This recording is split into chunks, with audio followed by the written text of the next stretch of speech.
Para que el parque permanezca inalterado, hay que caminar siempre por la misma vereda. No salirse del camino.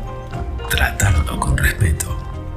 Solo así podremos contemplar las cenizas teñidas por el sol y peinadas por la lluvia y el viento. No dejes tu huella en el volcán. Permite que el volcán deje su huella en ti. 50 años de conservación. Parque Nacional de Timanfaya.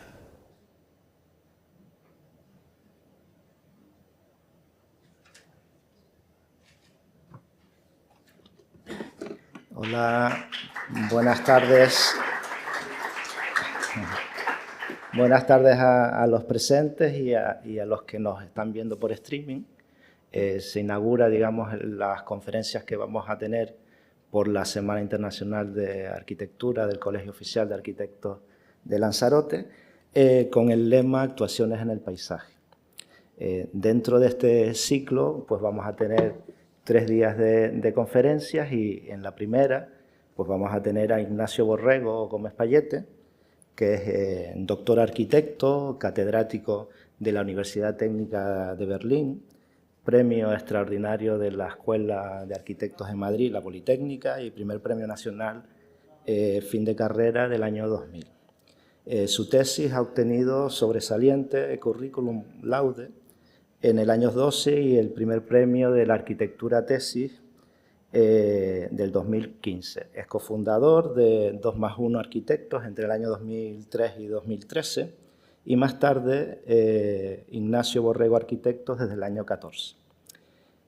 Ha obtenido 37 premios y distinciones y ha sido codirector de la revista Arquitectos del Consejo Superior de Colegios de Arquitectos de España desde el 2006 hasta el 2013.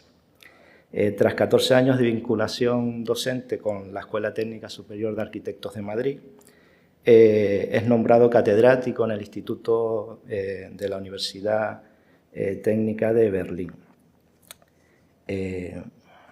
Allí es director del Departamento de Representación y Proyectos COLAB y de la FALLA TU Berlín, que es un laboratorio de diseño colaborativo.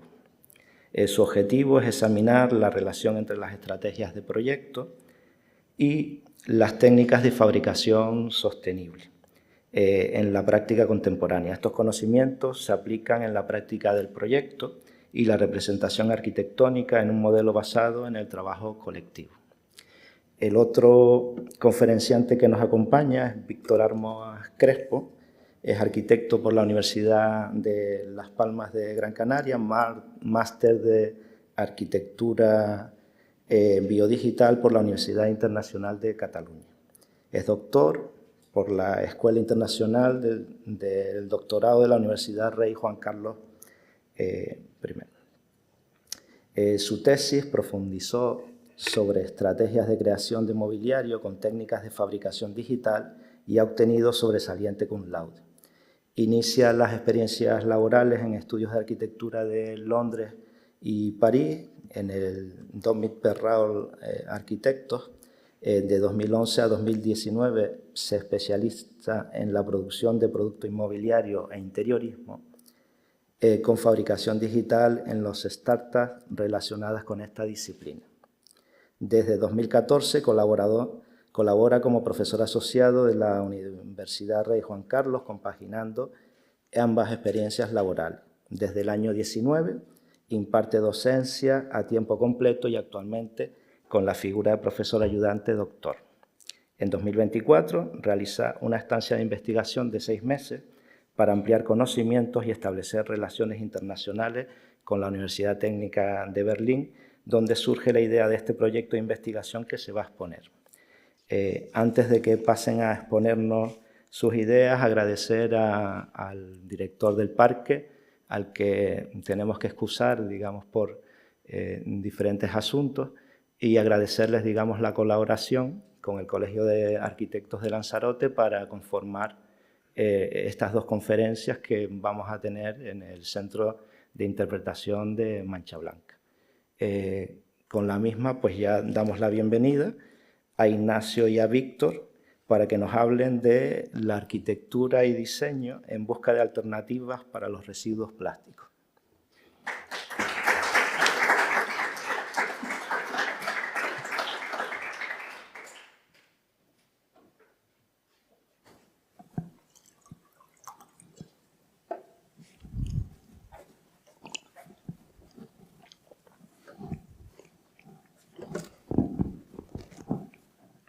Bueno, muchísimas gracias a todos los asistentes, gracias a los que están en streaming. Para mí de verdad que es un placer estar aquí, felicitando al Parque Nacional con estos 50 años. Un parque que ha formado parte de mi vida desde que soy pequeñito, por las vinculaciones que tengo con la hija, con la isla, o desde que soy chinijo, que diríamos aquí. También quiero verdaderamente darle las gracias a Pascual Gil, director del Parque Nacional, porque conseguimos seducirlo con esta idea, con este proyecto que ahora les contaremos. Por supuesto, en la parte técnica a Omaira Padrón, todo ha sido una conexión muy fluida entre todo el equipo. Muchísimas gracias al equipo por haber estado trabajando estas semanas tan a gusto.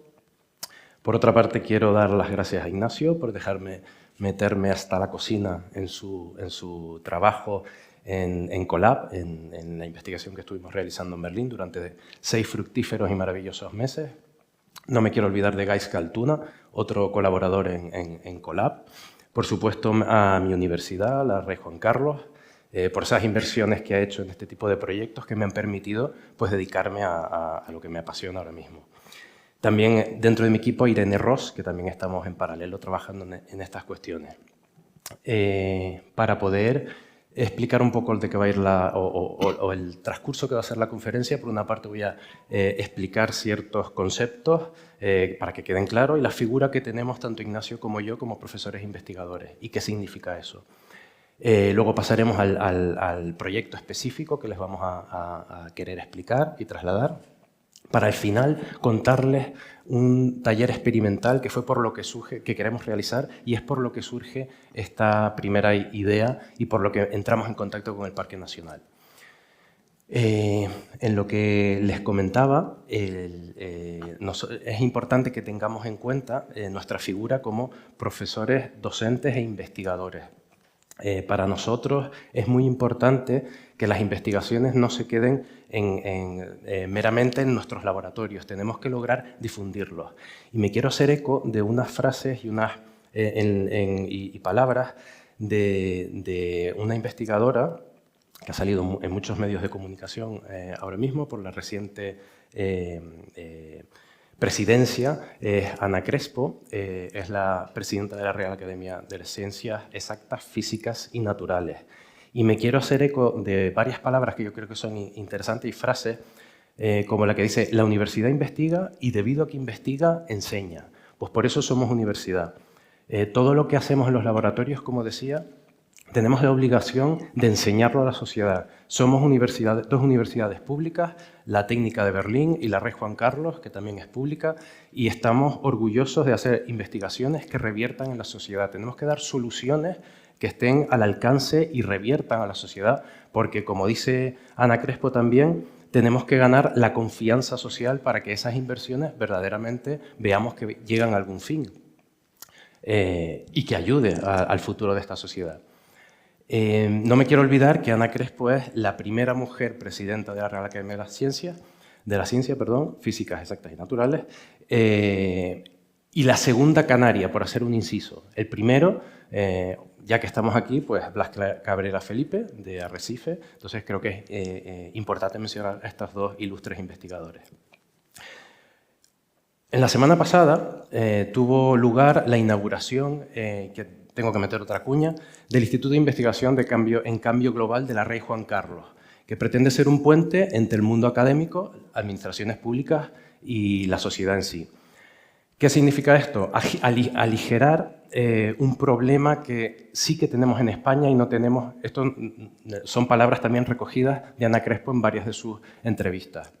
Es importante que se cree un vínculo para poder transmitir ese conocimiento que tiene que llegar a la sociedad para solucionar problemas que tenemos actualmente.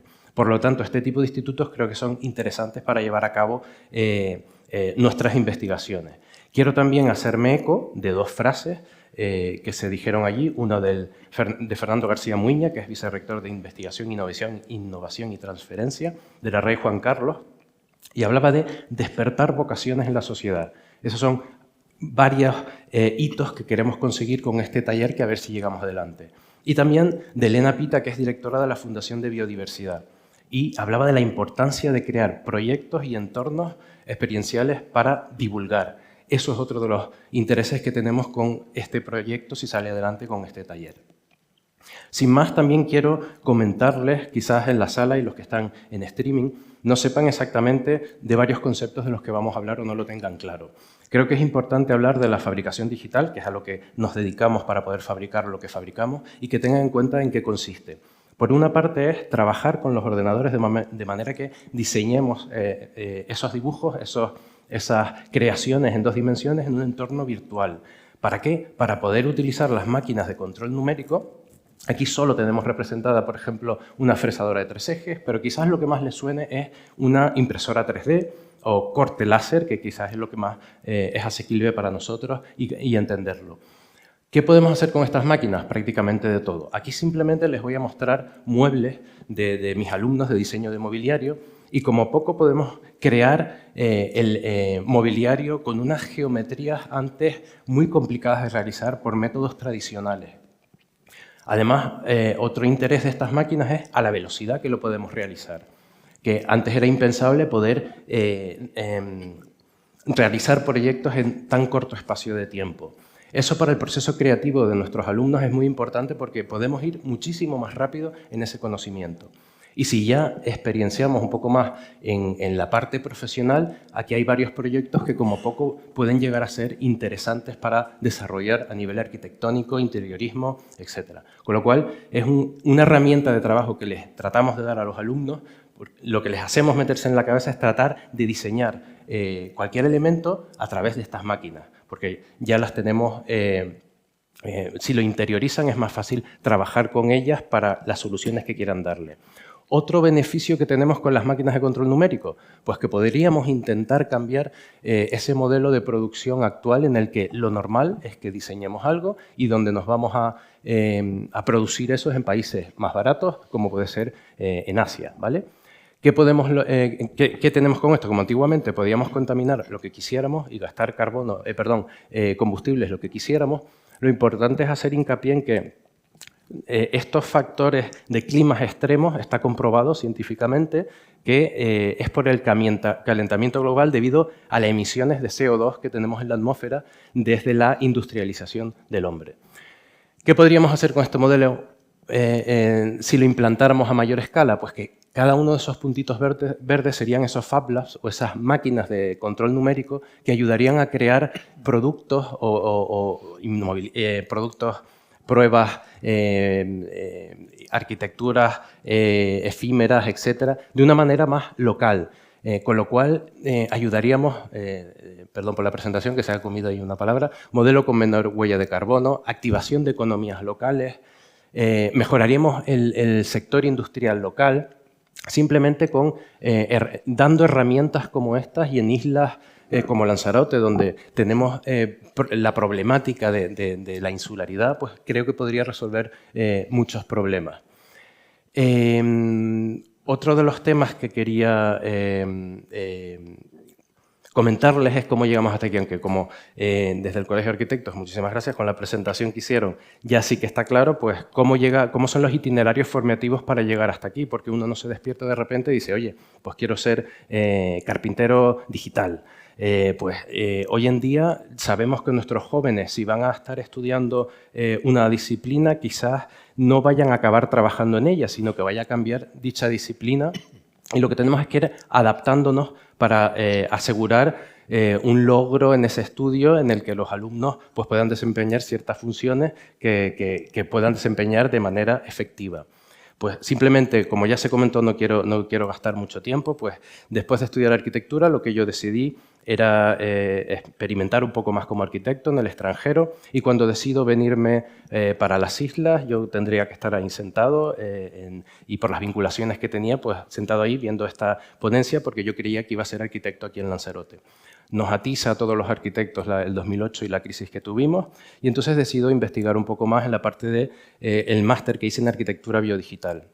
Allí conocí un poco más profundamente las tecnologías digitales, estuve trabajando en varias startups de fabricación digital, Contromad y Mimétrica, y allí experimenté durante horas y horas y horas el trabajo con la máquina, que es fundamental para entender cómo podemos resolver ciertos problemas. Otro hito importante ha sido pues, estos grados innovadores que se hicieron en mi universidad, de la que me siento muy orgulloso de que apostara por estos grados tan tecnológicos como son diseño y arquitectura, donde apostaron por la fabricación digital. Allí es donde he podido desarrollar esta tarea de docente e investigador. Me doctoré con temas relacionados con fabricación digital, como se ha dicho, y finalmente pues, pude realizar una estancia este mismo año donde pude conocer a este gran equipo de Colab en la Universidad Técnica de Berlín. Hasta aquí esta parte que quería explicarles y doy paso a mi compañero Ignacio Borrego. Muchas gracias.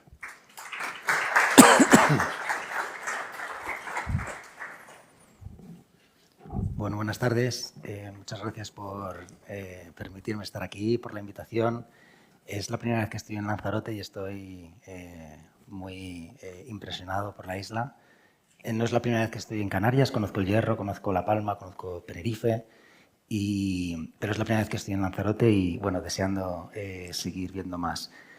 No me extraña que un ciclo de conferencias esté marcado dentro de la palabra paisaje porque parece que es inevitable que sea de otra manera, y creo que es un lugar especialmente sensibilizado con el tema que vamos a proponer, en el que posiblemente se pueda recibir, pues, bueno, pueda tener una acogida incluso mayor, porque el tema del plástico es un problema, sobre todo, no tan, o sea, fundamentalmente para el clima, pero también para digamos, el empobrecimiento del paisaje. Y, de alguna manera, lo que estamos buscando es una solución. Y quiero decir ahora, y lo repetiré alguna vez más después, que no estamos proponiendo el uso del plástico, sino todo lo contrario.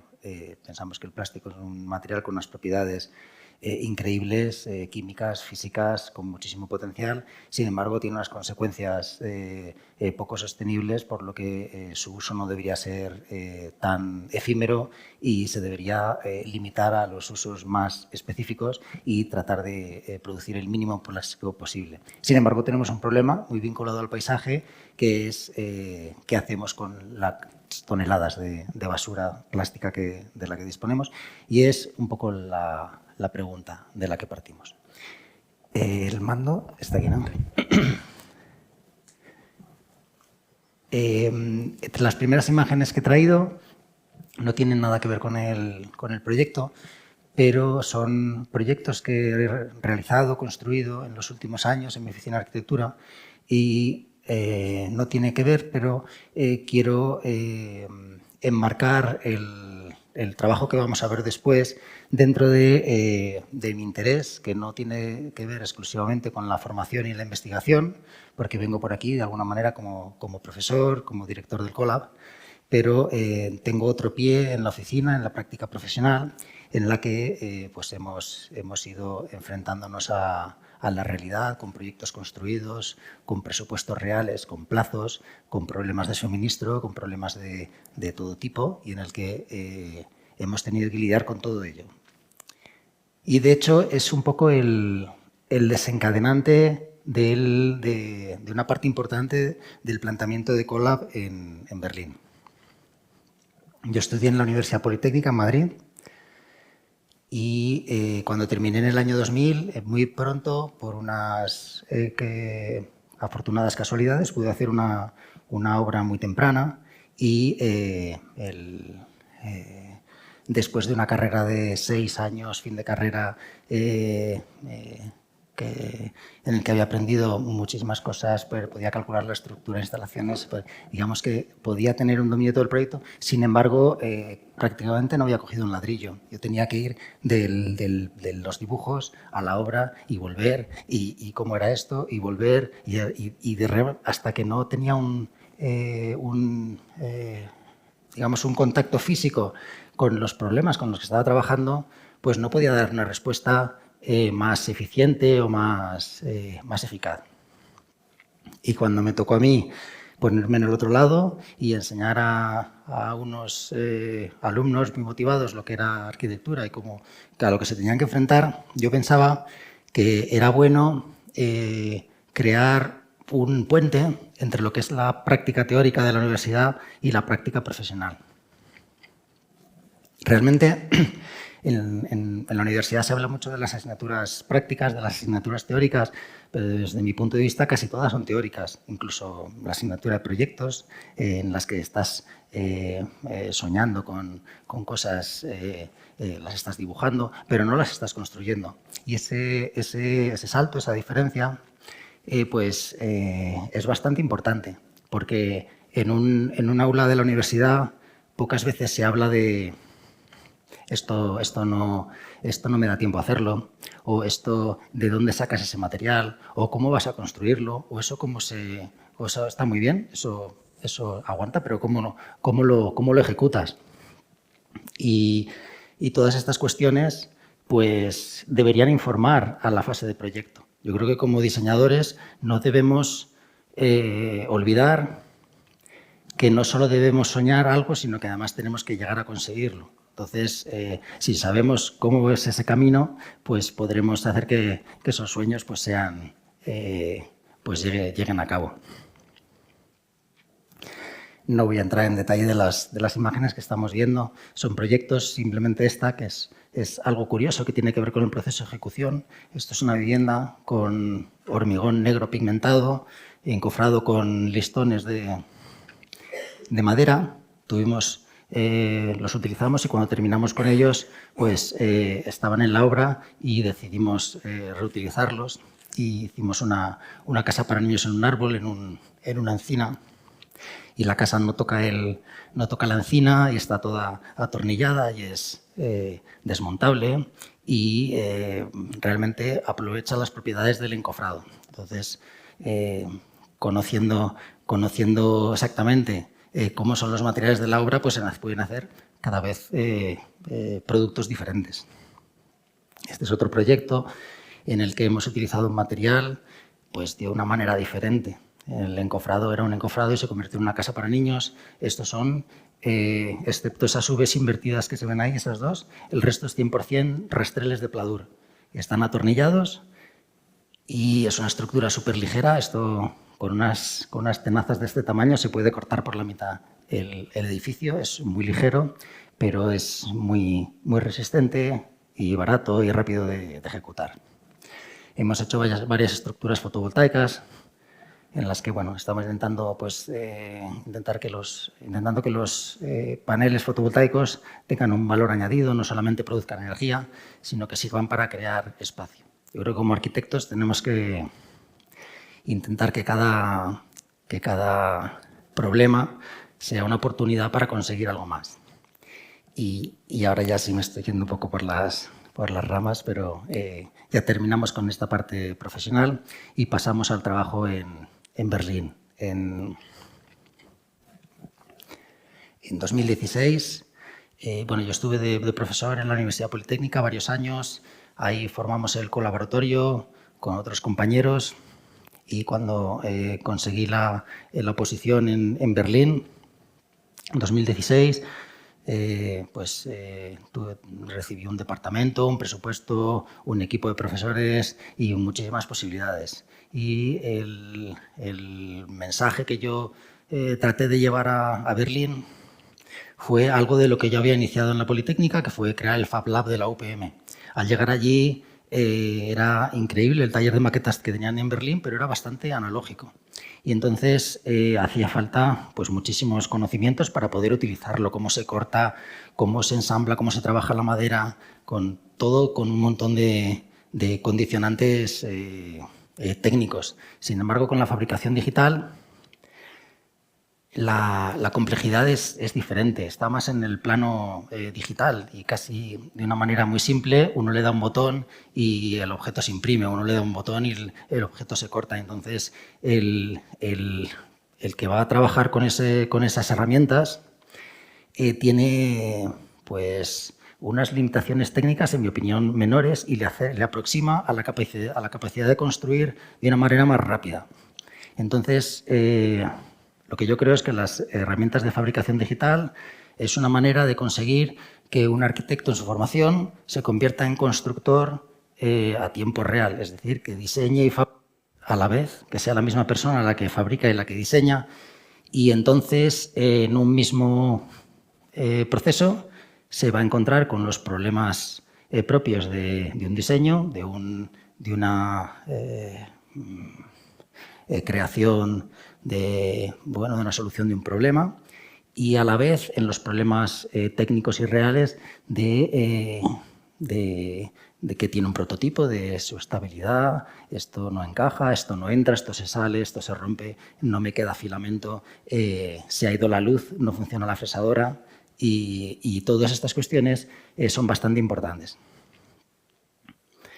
Y ya repito, y creo que deberían ser consideradas en la fase de diseño. Entonces, cuando el diseñador se convierte a su vez en el constructor, entonces se produce esa especie de visión en la que yo creo que los alumnos toman conciencia de que no solo tienen que imaginar productos finales, sino que tienen que conseguir llegar hasta ellos.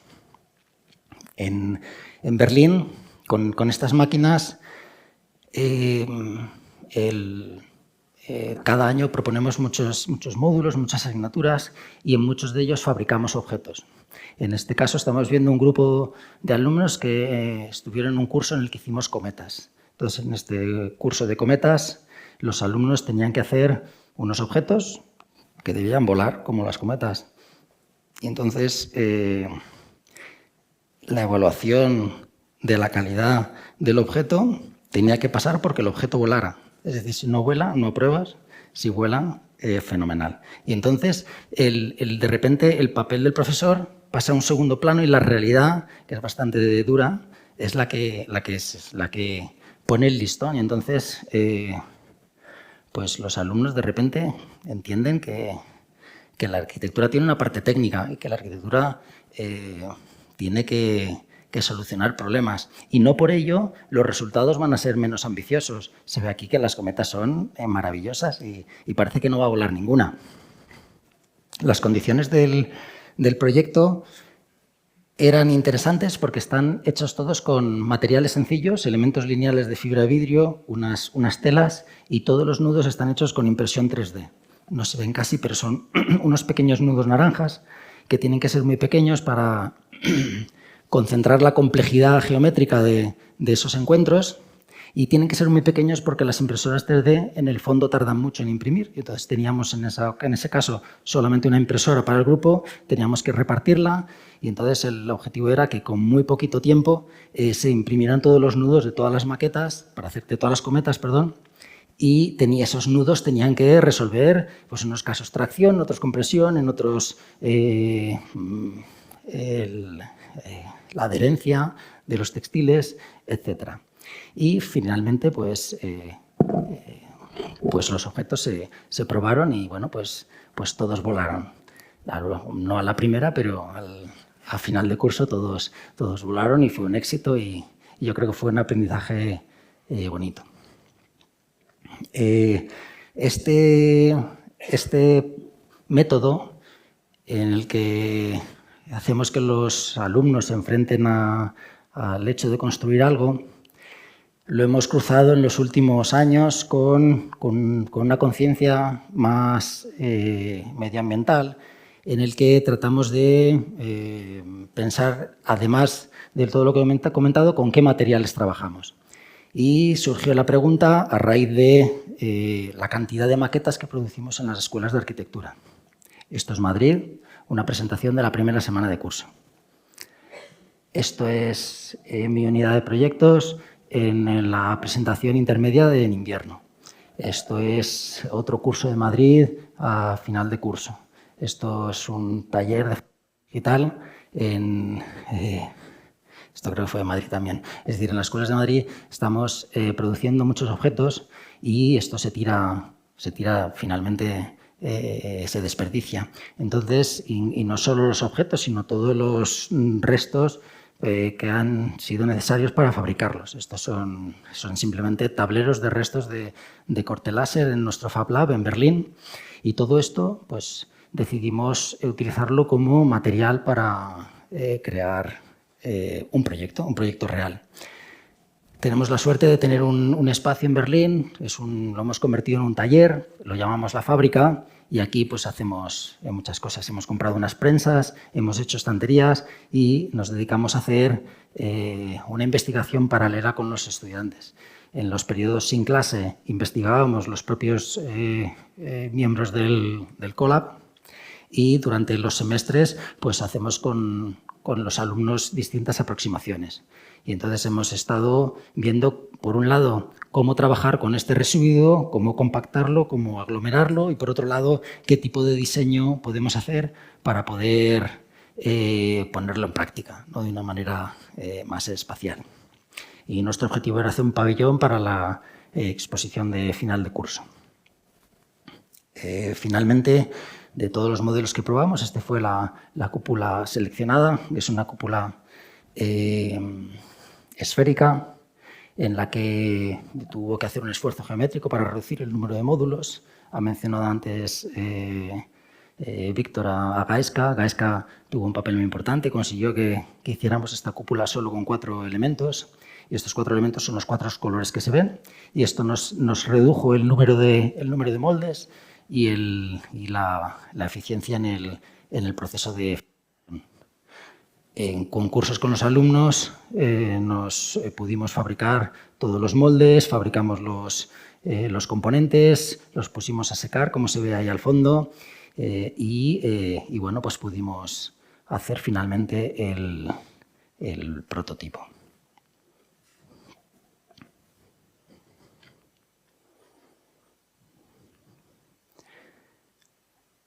Cada componente es diferente, según van llegando las maquetas se van triturando y hay algunas que salen de un color y otras de otro. Realmente los alumnos casi pueden decir, por aquí está mi maqueta. Y estoy pasando las imágenes, aquí se ven los componentes. Se tardaba 1 hora, bueno, 2 horas en hacerlo, pero estaba prensado durante 3/4 de hora para perder el líquido. Después se sacaba, se desencofraba, se colocaba con la base. Algunos se ve que tienen la base todavía aquí. Esta es la base que sale del encofrado con ello, casi como un queso.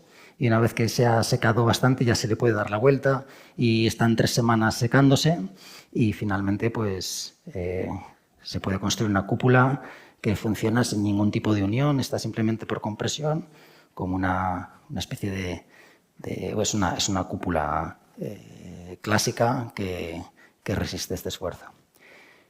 La primera ejecución de la cúpula fue bastante complicada porque la hicimos, pensábamos que con los anillos iba a ser suficiente para construirla y no lo fue. Entonces tuvimos que improvisar una cimbra para terminarlo y llegamos a tiempo, pero fue bastante duro. Cuando nos pidieron que querían volver a construir la estructura en el Festival de la Construcción de Berlín, dijimos fenomenal, pero entonces tenemos que resolver el tema de la ejecución. Y entonces pusimos en práctica unas estructuras desplegables que habíamos estado desarrollando en otros talleres, en otro momento. Hicimos esta estructura que nos crea una cimbra por debajo de la cúpula y que nos permite colocar todos los componentes por fuera. Y lo bueno del desplegable es que una vez terminada la estructura se puede recoger y cabe justo por la puerta. Entonces lo sacas y la estructura queda completada. Hemos construido la cúpula 3 veces ya, cada vez hacemos como una competición para tardar menos. La primera vez tardamos 4 días, con la cimbra tardamos, creo que fueron 24 horas durmiendo. O sea, dos medios días, y la tercera vez ya tardamos, creo que solamente 6 horas en hacerla. En la tercera estuvo Víctor también. Sí, sí. Y bueno, aquí se ve la primera vez, la segunda, y esta es la tercera. La tercera la hicimos de nuevo en el foyer de la universidad, aquí se ven todos los componentes, todas las piezas, y bueno, el proceso de fabricación, aprovechando la cimbra, y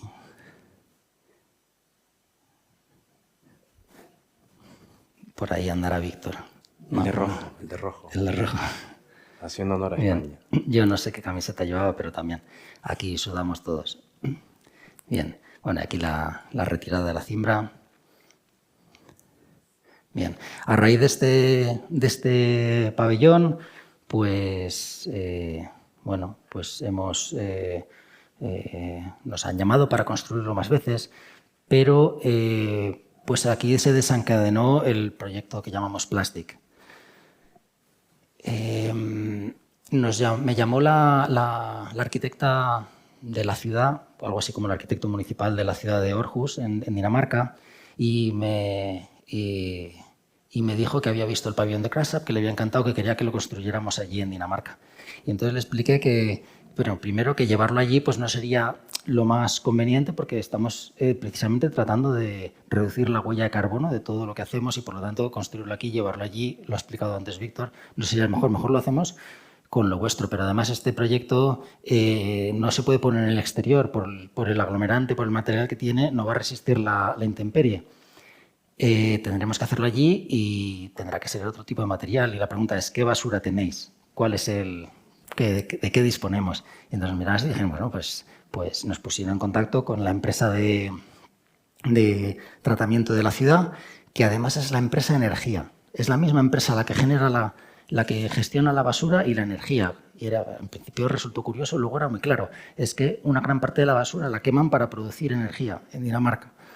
Y esto sucede en ciudades occidentales, es decir, el plástico que utilizamos y que solo sirve para una bolsa de 1 hora para llevar la comida a casa o para envolver el plátano desde el supermercado hasta casa, se tira a la basura y en un porcentaje importante se quema para producir energía. Y ahí es cuando surgió un poco la pregunta, si estamos intentando producir energía con métodos no contaminantes, sin combustibles fósiles, aquí ya estamos haciendo algo que puede ser mejorable. Y entonces hicimos una investigación para trabajar con todas las categorías de basuras que se producían en Aarhus, que era parecido a cualquier ciudad, y resultó que el plástico LDPE, que es el de precisamente las bolsas de plástico de las basuras y otro tipo de envoltorios, pues tenía un potencial bastante grande y que no se reciclaba normalmente. Fuimos a una planta de reciclaje en Berlín, dieron 1 metro cúbico y con ese metro cúbico hemos empezado a trabajar en Berlín. Este es parte de ese material, otros plásticos con los que hemos trabajado, y hemos empezado a trabajar moldeando, hemos empezado a trabajar con inyección.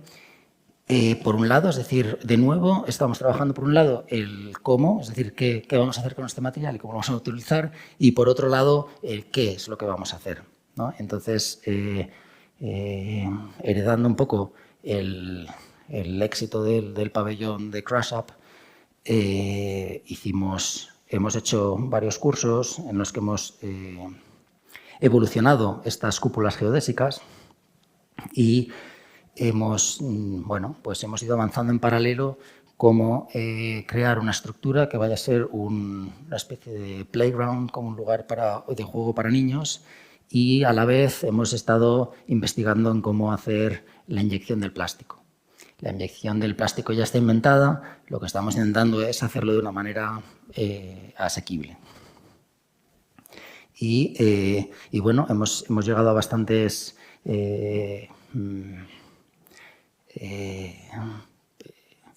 propuestas de geometrías y estamos bastante convencidos con una parecida a esta, que es una doble piel en la que la eficiencia del plástico es bastante grande porque es como una cercha tridimensional, doble curvatura, con muy poco material, pues se consigue bastante estabilidad.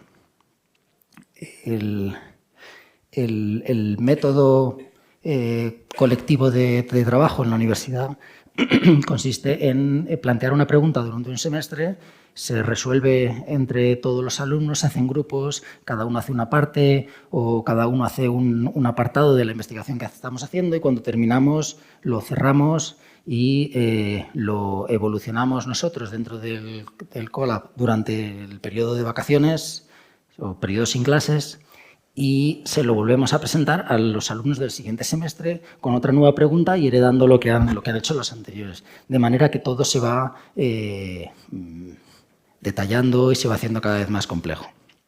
Como veis, las estructuras cada vez son más sofisticadas. Esto es el trabajo de varios semestres. Y adicionalmente, pues nos ha contactado un paisajista en Berlín que estaba haciendo un parque, un encargo profesional real de un concurso ganado. Quería instalar una cúpula precisamente para niños y esta idea de que estuviera construida con plástico reciclado pues le parecía que iba a potenciar mucho el mensaje dentro de este parque.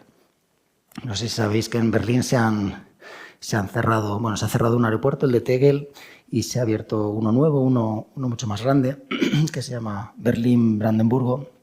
Y este aeropuerto cerrado, que es el de Tegel, todas las pistas se van a convertir en usos diferentes. Parte se va a construir y parte va a ser espacio público, y es ahí donde queremos construir la cúpula. Este es el tipo que hemos seleccionado y hemos desarrollado un proyecto a una escala mayor de 12 metros de diámetro en el que proponemos pues, una estructura sencilla en el que el plástico tiene propiedades muy buenas. Tiene una durabilidad de 400-500 años que es un problema y una ventaja. En este caso, nosotros proponemos que el plástico, si lo recuperamos del paisaje, lo reciclamos, lo fundimos, lo moldeamos, lo inyectamos y lo introducimos en elementos arquitectónicos, que no es un uso efímero, pues puede estar almacenado en forma de un objeto útil durante un tiempo indeterminado, porque el plástico va a aguantar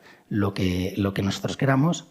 Y podemos esperar a otra ocasión en la que se decida que el plástico es más útil o su reciclado o su potencial es mayor de otra manera y lo desmontamos y lo trabajamos.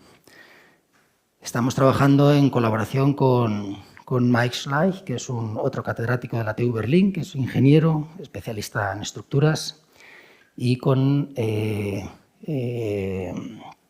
John Müller, que es una doctora pues responsable del departamento de polímeros.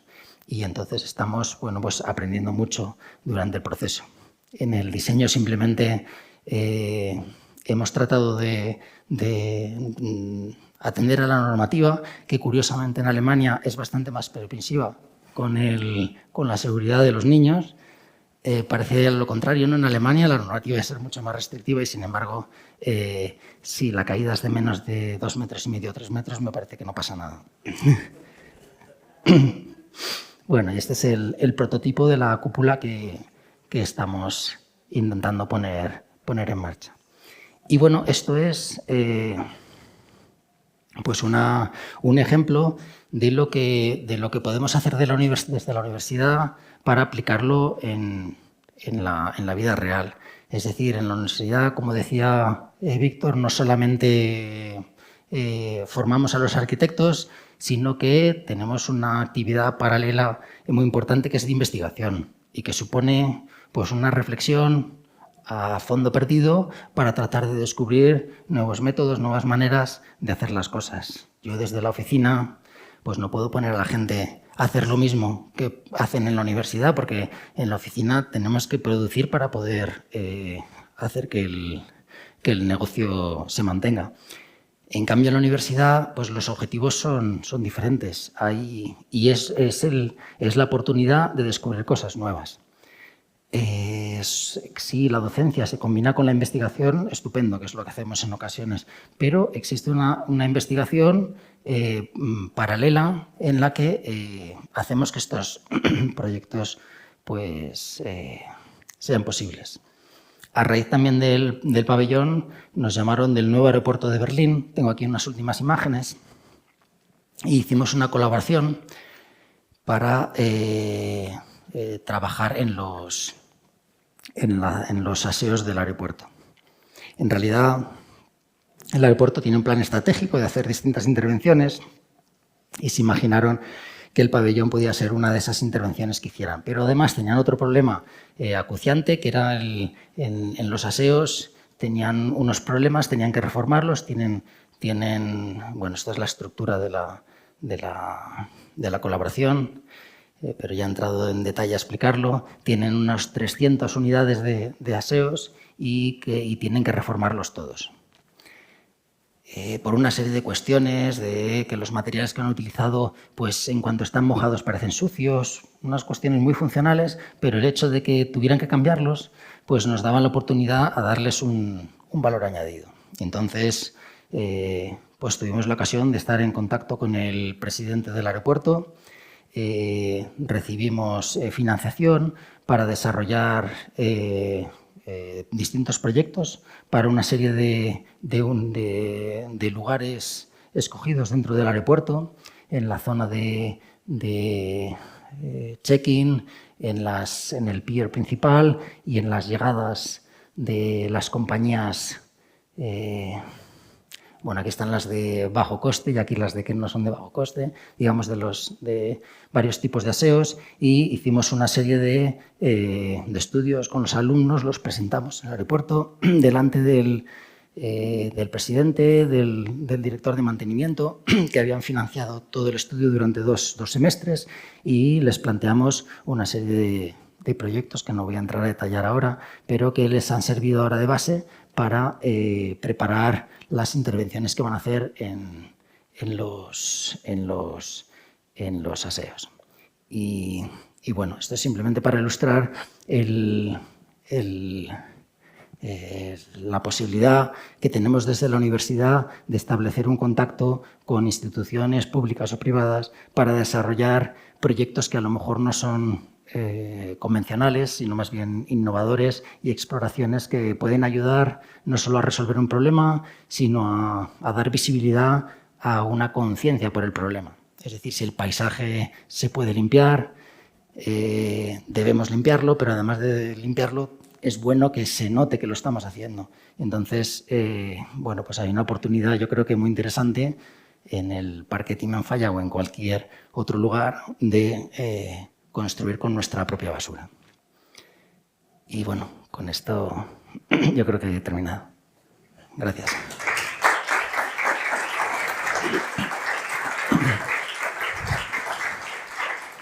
Y ahora simplemente para acabar, pues comentarles de qué iba el taller y la idea por la que nos trajo hasta aquí y por la que tuvimos la suerte de seducir con este proyecto, y era hacer un taller en el que lo que pretendíamos es traer estas metodologías aquí a una isla menor donde quizás es más complicado trabajar con estas tecnologías. ¿Qué es lo que queríamos hacer? Pues un taller piloto donde hiciéramos o creáramos productos sostenibles con la porquería que tuviéramos aquí en Timanfaya. Lo hemos de momento denominado desechos rehechos, donde, como vemos aquí, vamos a hacer una batida de recogida de residuos en las playas de Timanfaya. Vamos a seleccionar ese producto, lo vamos a triturar, y ahí es en el punto en el que se nos encendió la bombilla estando en Berlín, cuando hacíamos esos calentamientos para fundir el plástico, donde tenemos que subir entre 180 y 220 grados, y estábamos consumiendo demasiada energía. Y le decía a Gaizka y a Ignacio, oye, pues en Lanzarote tenemos un punto estupendo en las Montañas del Fuego donde, ¿y si cogemos y calentamos por geotermia ese recipiente para después poder inyectarlo? Entonces fue ahí cuando, a raíz de otro taller que realizamos en Polonia, como profesor veía las sinergias que se producían en este taller en Polonia, donde unimos alumnos de Berlín, de Polonia y de Hungría, Entonces era muy interesante las sinergias que se producían entre las distintas culturas que teníamos allí.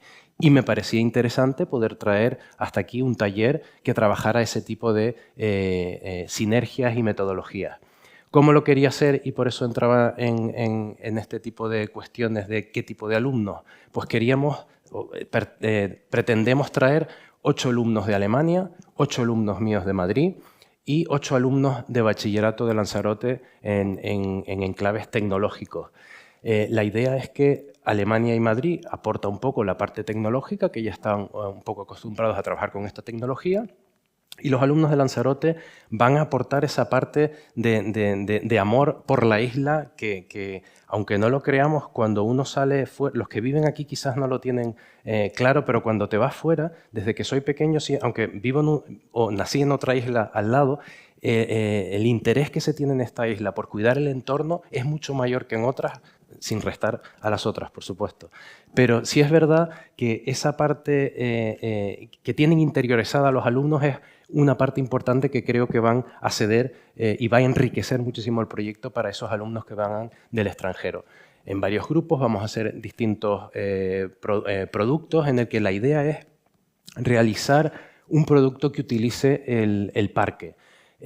Hablando con Pascual, sí que, por ejemplo, estábamos pensando en crear señalética para esos caminos que se vieron en el vídeo del principio, pues crear señalética con la propia basura que hemos encontrado en el parque de Timanfaya, con lo cual sería un proyecto de circularidad completa.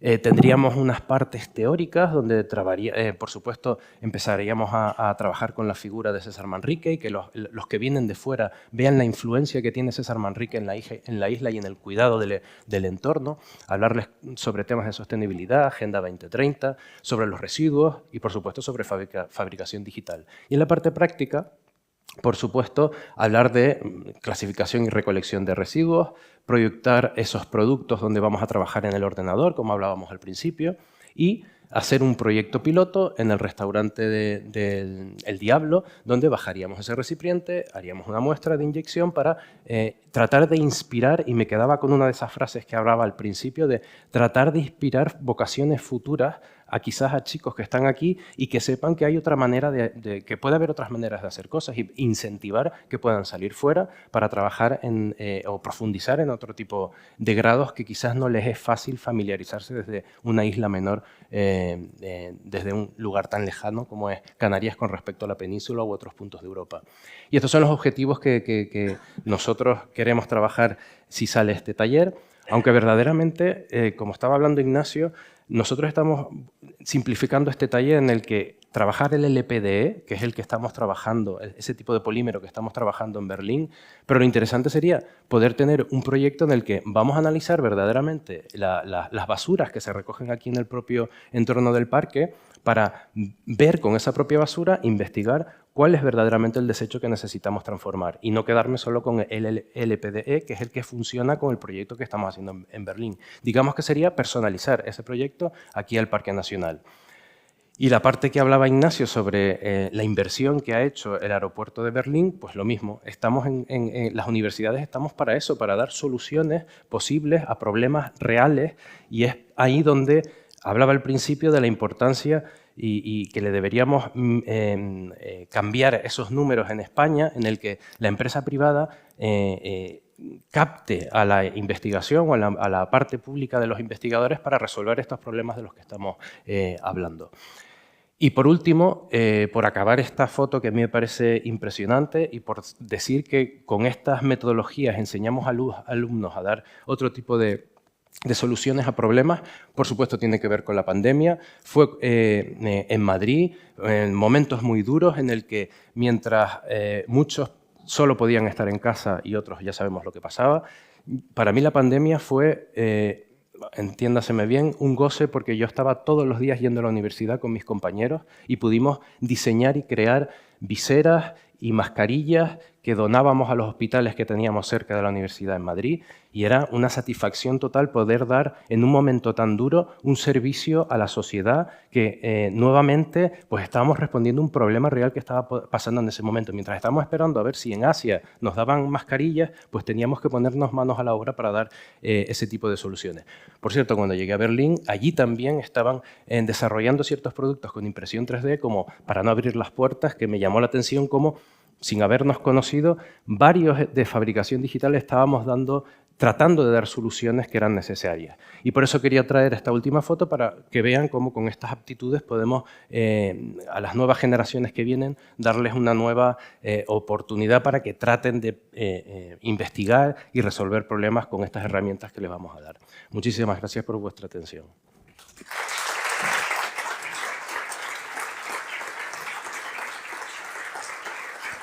No sé si cualquier pregunta, aquí estamos para responderla. No sé si alguien del público quiere arrancarse en preguntar algo que le interese, que le haya llamado la atención de esta ponencia.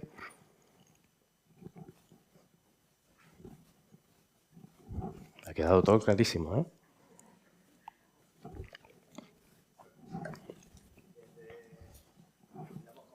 Tenemos aquí un micrófono para que en casa nos oigan. Respecto, digamos, a la economía circular y lo que está, digamos, procurando Europa de evitar crear residuos. No sé si desde la universidad han hecho un estudio cuando empiezan a trabajar con los plásticos de qué cantidades podríamos reutilizar con los actuales residuos que tenemos en la ciudad. Bueno, lo que nos han comentado desde el Departamento de Polímeros es que el reciclaje del plástico es bastante eficiente, depende del tipo de plástico y sobre todo depende del tipo de producto, porque hay veces que los productos combinan distintos plásticos y distintos materiales, como el Tetra Brick y otros materiales que lo hacen más complicado. Pero el plástico en sí es bastante reutilizable. Lo que sucede es que las cadenas de polímeros, que son muy largas, se van destruyendo y se van haciendo cada vez más cortas y según los estándares, que ya según mi experiencia son bastante altos, normalmente que manejan en la TU de Berlín, se podría reciclar hasta 7 u 8 veces el plástico. De esto, independientemente si son 7 o 20, lo que se deduce es que el plástico el objetivo del plástico, que además de consumir energía en el reciclaje, no debe ser algo de reuso y reciclaje, sino que lo que tenemos que buscar es un aprovechamiento mucho más duradero. Y eso es lo que a mí me parece más importante. Es decir, yo creo que casi todos los plásticos son reciclables. Lo importante es que encontremos aplicaciones para quitárnoslo de en medio, porque realmente no deberíamos producir más plástico. Probablemente hay muchas cosas que es difícil hacerlas con otros materiales, pero son bastante puntuales y hay muchas cosas en las que utilizamos el plástico, y sobre todo de manera efímera, que son absolutamente prescindibles. Yo creo que eso es lo que hay que cortar de raíz. Y en paralelo de lo que estamos hablando, que no es de producir plástico, sino de limpiar el paisaje de todo este material, lo que proponemos es, desde nuestro papel de diseñadores de arquitectura, es buscar una aplicación, porque realmente la arquitectura lo que pretende ser es un producto duradero, y yo creo que es el recipiente idóneo para este residuo. Por complementar un poco, que la idea del proyecto que tiene Colab es focalizar o localizar los plásticos hasta que la ciencia tenga una mejor opción para deshacernos de ellos. Con lo cual, la idea no es estar continuamente usando el plástico y reciclándolo un montón de veces porque tenemos problemas hasta la 7ª vez, sino que mantenerlo con las arquitecturas de manera que dentro de 150, 200 años los tengamos localizados para desmontar esas arquitecturas y poder reconvertir el plástico en algo que más adelante sabremos la solución o no con la ciencia. Y un procedimiento que no haya significado quemarlo o dejarlo en el mar.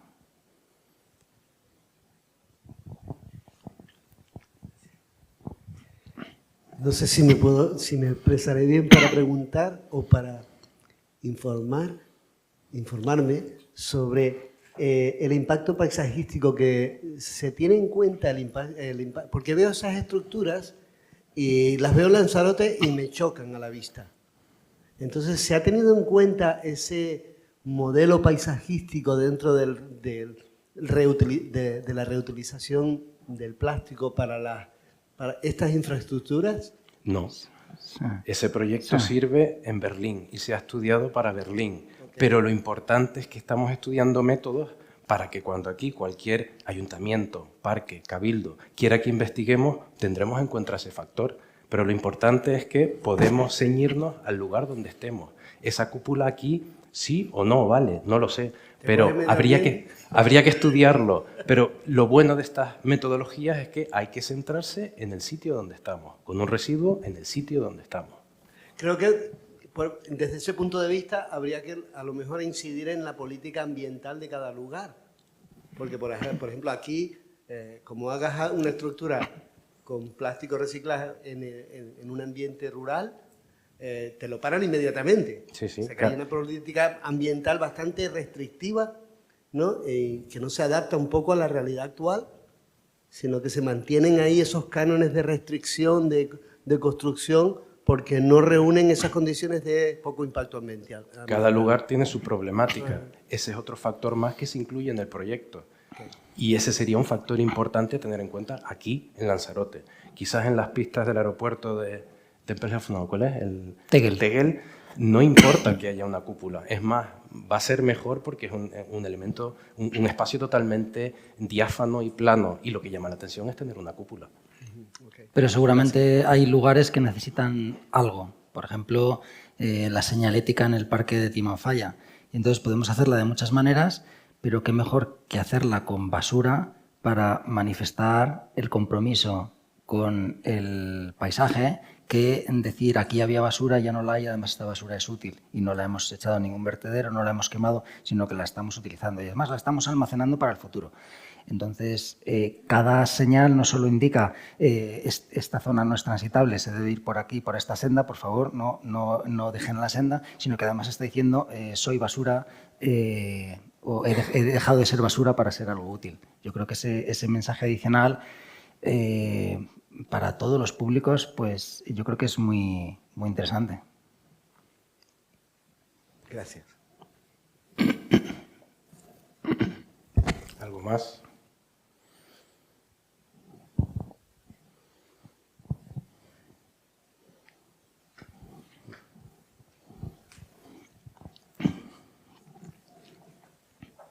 Hola, buenas tardes. Ignacio, Pascual. ¿Qué tal?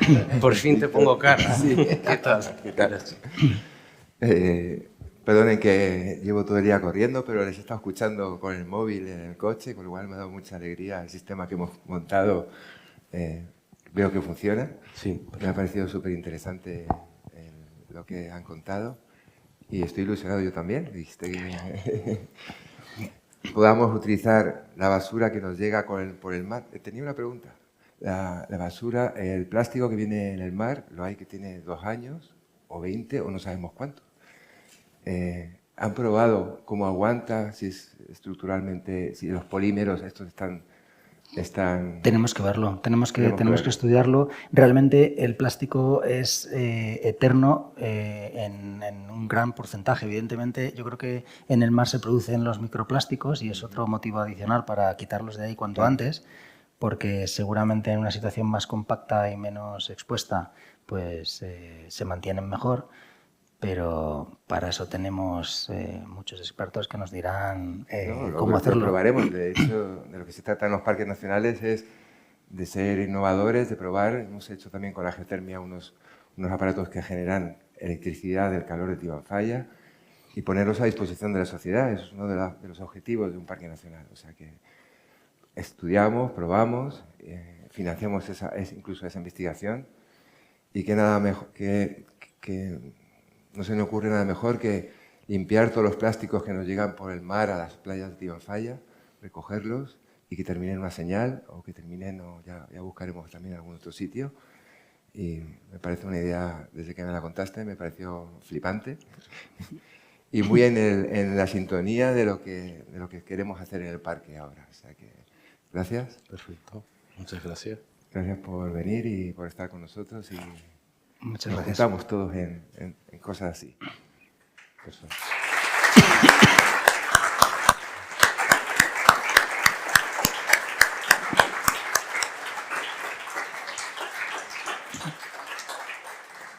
Me dijeron que tenía que despedir a los de casa o ya están despedidos.